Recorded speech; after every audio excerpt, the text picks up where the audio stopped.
Today, we're going to look at the principles of good journalism.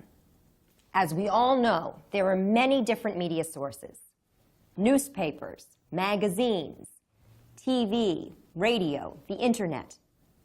Regardless of the media we work in, as journalists, we need to think about the underlying principles of good journalism. Today, I'm going to present 7 principles compiled by the Committee of Concerned Journalists, a group of more than 7,000 journalists from around the globe. They spent 5 years doing research to get a deep understanding of what defines good journalism. First, I'll go over these principles. Then, we'll consider them in relationship to the internet because of its growing influence on journalism. All right, let's get started. Principle 1. Journalists need to tell the truth. We need to verify facts and make clear the sources of our information so that the public can judge for itself what news to trust. They expect us to tell the truth. Principle 2. Journalists' first obligation is to the public, not to advertisers or the owners of the news media. Our job is to keep people informed.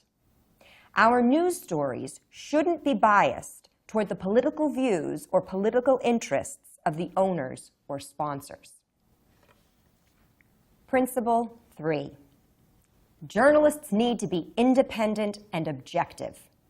To best do this, we need to use multiple sources of information so that we can provide accurate information and cover all sides of the story. For example, let's say the government passes stricter laws for teenage drivers. A good reporter needs to get reactions from all sides: government officials, parents, police, teenagers, to cover the story adequately.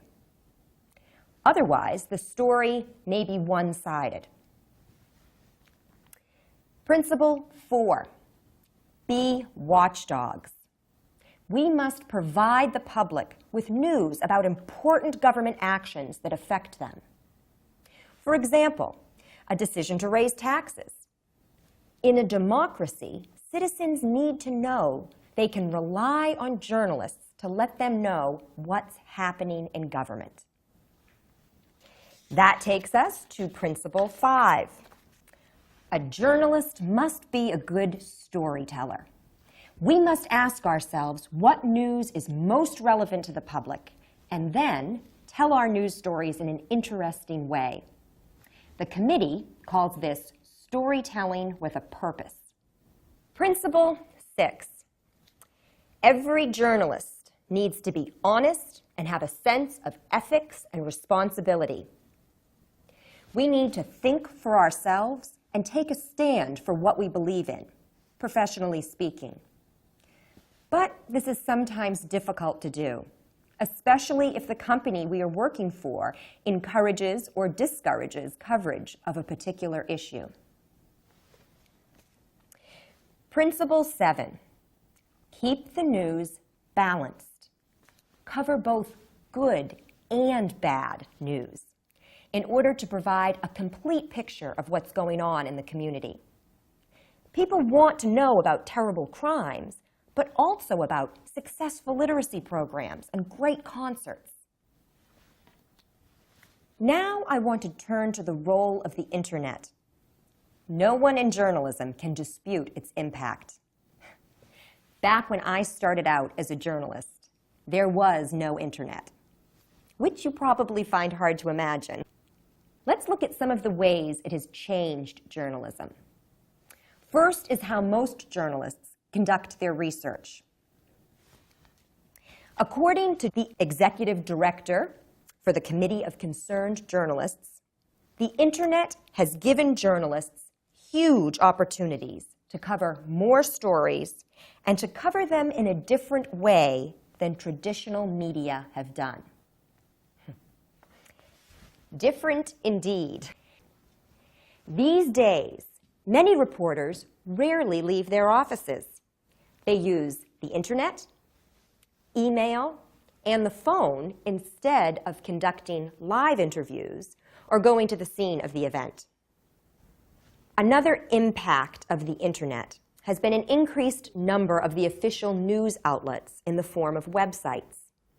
However, many internet sites are just extensions of existing news media, television news networks, various news publications, and feature the same journalist stories rather than additional stories. Finally, internet blogs have had a significant impact on modern journalism. Blogs provide a way for what we call citizen journalists to report their own version of the news. Think about it. Traditionally, professional journalists have decided what news to report to the public. Now, through blogs, citizen journalists are deciding what's important. So, what do all of these changes mean for the future of journalism? Well, I don't think professional journalists will become extinct like dinosaurs. Rather, I see a new paradigm for journalism, a partnership between citizen journalists and professional journalists. There's room for all of us. That said, we all must be committed to the 7 principles. And that's where I'm going to leave off today. Please discuss in your study groups which of the 7 principles you think are more valuable to good journalism.